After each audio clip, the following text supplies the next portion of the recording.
Okay, sweet. For this game, actually, this isn't really a game. This is some serious stuff. We're making a claim that Michael and I are both better runners and have beaten Roger Bannister. Now, you might be asking yourself a question: how is that possible? Considering that I was born in 2000 and Michael was born in 1982.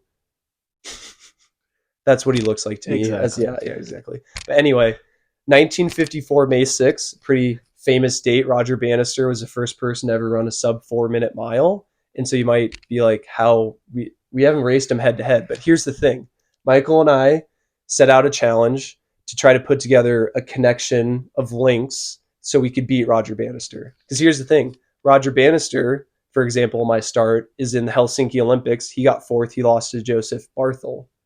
Joseph Barthel, we'll say he was a better runner at that meet at least, right? So then you connect Joseph Barthel and you keep moving down and connect it to somebody that we've beaten. And so you connect it as we're the better runners. Yeah, I mean, that's perfectly explained. I mean, we've all been in that race. Yeah. And we've beaten someone. And then a couple months later, they win the Pac-12 championships. Yeah. Or they win an invite in cross country. And you're like, well, I beat that person, so therefore I could win the race. It makes no sense So logically. We're taking that to the extreme.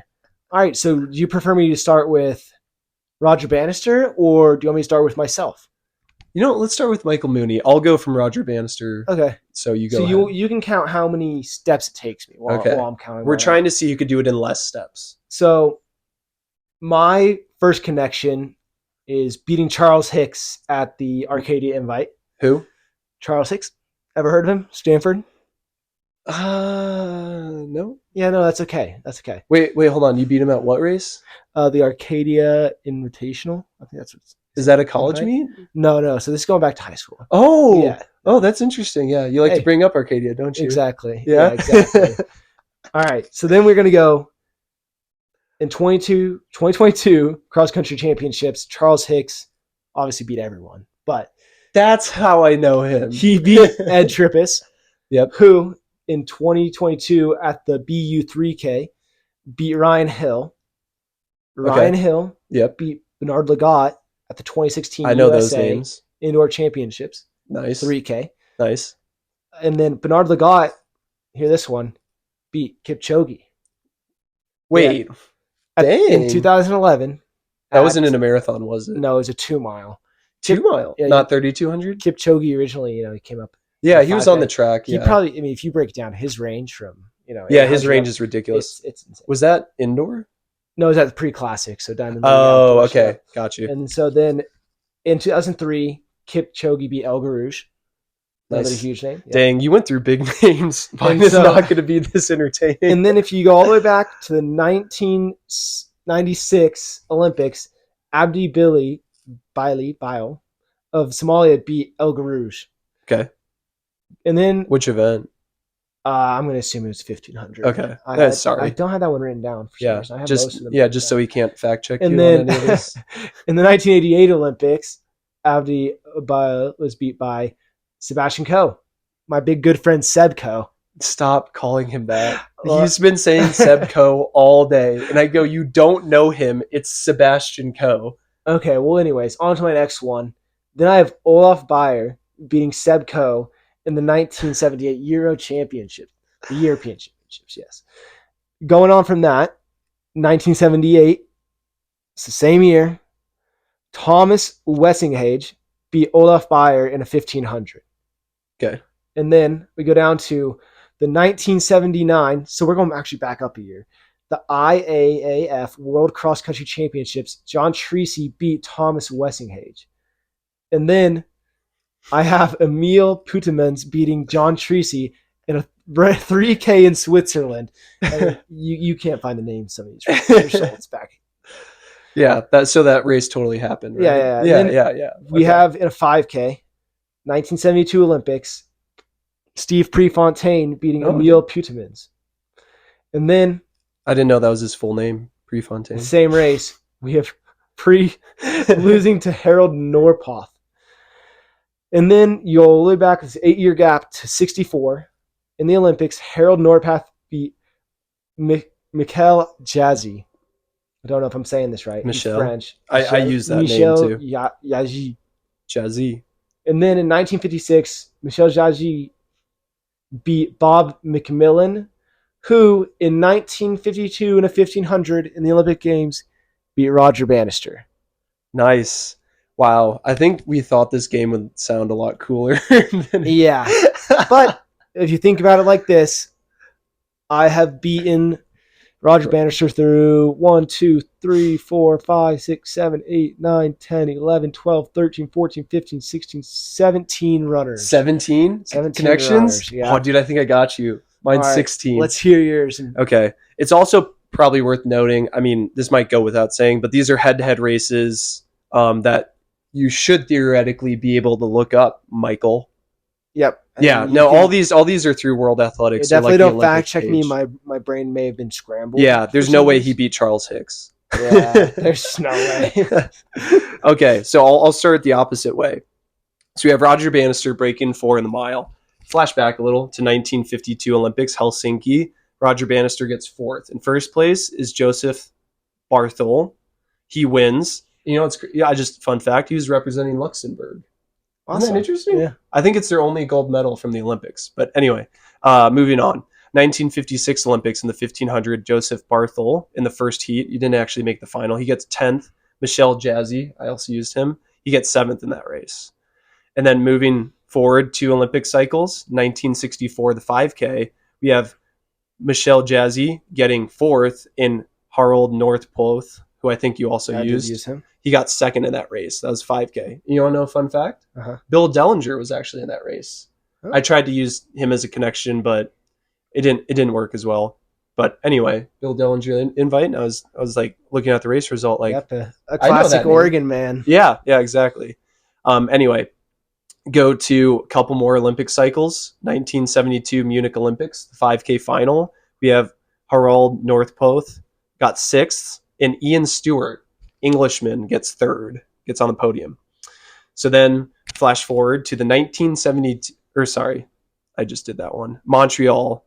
Oh, you went through pre in 1972. Yeah, he was in that 5K. He got 4th, I'm pretty sure. Yeah, in Munich. Anyway, one more Olympic cycle. 1976, Montreal is hosting. We have a 5K final, and we have Ian Stewart. He got 7th that year to the Finnish guy that Pre always had trouble with, Lasse Araturi Viren, I think. Mm-hmm. But he had a couple titles.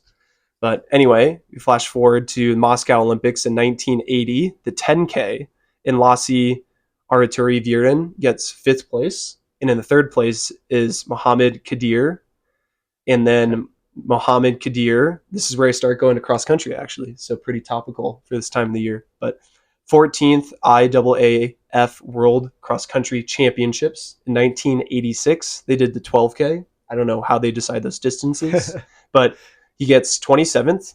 Mohammed Kadir gets 27th. And in 3rd place is Joseph Kiptum. And then we flash forward to 1990, 18th. Quick math there. 18th IAAF World Cross Country Championships. You have Joseph Kiptum getting 22nd. Okay. It's a 12.2K race for whatever reason. And Moses Tanu gets 2nd. And then we move, actually, I'm surprised you didn't end up hitting this route, but we go to the marathon. We go to the Seoul Marathon in South Korea. I think you're supposed to stay on the track here. No, it's head-to-head races. I'm going to get a little bit more flack later because I actually have a different result that we'll discuss. But anyway, Seoul Marathon, Moses Tenu gets 9th, and in first is an American, or sorry, not first. In 3rd is an American, Mbarak Hussein. Hussein? I don't know. Maybe, I'm not sure. Anyway, this is where it gets a little dicey on my results. So the Houston 2012 U.S. Olympic Trials Marathon, Mbarak Hussein actually DNF'd. He started the race, and he was head-to-head with Med Keflezighi, a guy we all know, Med. He wins, and goes on to represent the U.S. in London that year. Okay. But that was kind of he beat him. I'm not sure, DNF. But like head-to-head race, though. It's not like he didn't start, like he was listed to start. Because I don't know, I mean, like, if we were to race and you DNF'd, I would totally say that I beat your ass. Language, man. Sorry, I spanked you in that race Yeah, because but I beat you by an Jesus, infinite amount of time. I'll let it slide. Also, let it slide this once. Yeah, because we just said head-to-head races, Yeah. and like I feel like it's more fair too because it's a marathon, not necessarily like a 5K or like a Yeah. steeple where he rolled his ankle. So that's a little bit better. But anyway, Meb Keflezighi wins, and then in 2008 U.S. Olympic Trials 10K, Meb ends up losing to Galen Rupp. Meb gets 13th, Galen Rupp gets second. So that was a little bit like a flashback, to 2008. But anyway, moving on. We're on Galen Rupp now. So in the 2016 U.S. Olympic Trials 10K, Galen Rupp gets ninth place, and right ahead of him in eighth, actually representing Portland, he wasn't professional yet, William Kincaid, also known as Woody Kincaid. So then, William Kincaid. sorry, Sir William Kincaid. So now we'll flash back to 2014. Woody Kincaid gets 70th at D1 cross country championships, and in 53rd place is Colorado State legendary runner Gerald Mock gets 53rd. I think this was his freshman year, 2014, or redshirt freshman. Yeah, pretty close to But it. anyway, yeah, at the end of this, you'll notice I had some fun doing. So after that step, we jump forward to 2017 NCAA Division I cross country championships. Gerald had a tough day. He ended up back in 169th place, and Eric Hamer finished in 90th place. He's going to connect it through me. Yeah, hold on. Okay. Indoor 2019 season, Potts Invitational at CU Boulder. Michael Mooney, as a true freshman, wins it and beats Eric Hamer. He gets first place. Eric gets second. Michael outkicks him. Yep, that's right. I'm going through Michael. And then last year in 2022 at Cross Country Nationals, Michael Mooney gets 215th place, and Lars Mitchell gets 186. This might be fake news. I think I was unattached in that race, so it ceases. No, the mile against that's Eric the Hamer. one I'm trying to be nice to you. So I think it ceases to exist. I just did that so that Eric would be annoyed that I mentioned that you beat him. I wanted to just go straight to me after that. I think I could have saved steps at the Eric spot, not going through Eric, but I wanted to go through some CSU guys. Yeah, and then obviously what was Michael? What was your count on there? 16. 16? So you beat me by one spot. Yeah. While flexing that he beat me. He got me by one. Well, so what's funny is it's funny to mention the places we got at Nationals last year because that wasn't our best day. But also, I didn't even necessarily, once I saw it, I was like, that was funny. But I was like, I'll just go to the last race we raced together. And that was the last time we raced together. It was actually Nationals last year. Wow. Yeah. So that was the most recent race we had. And, beat you by a lot of spots there, buddy. Yeah, too bad all those workouts don't count in races. I'd be like 170. I'm pretty sure I was dragging you through a workout before Brian Clay last year.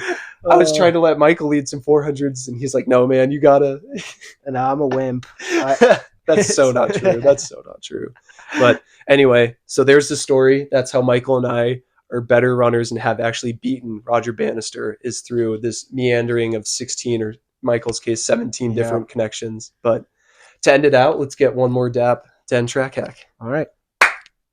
Thanks for tuning in. One and done, baby. Thanks for tuning in. Hell yeah.